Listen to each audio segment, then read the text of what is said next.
बिस्मिल्लाहिर्रहमानिर्रहीम। अस्सलाम वालेकुम। मैं हूँ सहरी शहजादी और आप देख रहे हैं मेरा चैनल सहरी शहजादी। रमज़ान की अहमियत का अंदाज़ा आपको आज की इस वीडियो में हो जाएगा।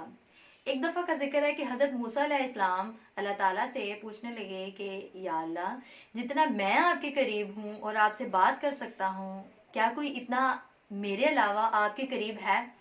तो अल्लाह ताला ने फरमाया कि ए मूसा, आखिरी वक्त में एक उम्मत आएगी, आखिरी वक्त में एक उम्मत आएगी और वो उम्मत होगी हजरत मोहम्मद सल्लल्लाहु अलैहि वसल्लम की।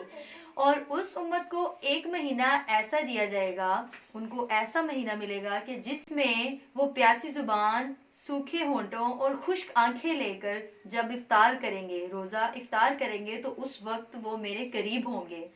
और मूसा, मेरे और तेरे दरमियान 70 पर्दों का फासला है, मेरे और तेरे दरमियान 70 पर्दों का फासला है, लेकिन जब वो अफ्तार करेंगे तो मेरे और उनके उस रोजेदार के दरमियान कोई फासला नहीं होगा, किसी पर्दे का कोई फासला नहीं होगा। और जब उस वक्त वो दुआ मांगेंगे तो मैं उनकी हर दुआ कबूल करूंगा।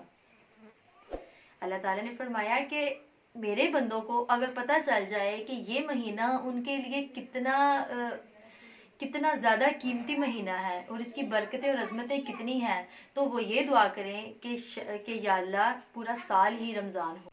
सुभान अल्लाह, माशाअल्लाह। आपने देखा कि इस महीने की कितनी ज्यादा अहमियत है। तो इस महीने में ज्यादा से ज्यादा नेक अमाल करें और बुराइयों से बचने की कोशिश करें और दूसरों को भी तरगीब दें रोजा रखने की और खुद भी रखें। इसी के साथ मुझे इजाजत दें। अल्लाह हाफिज।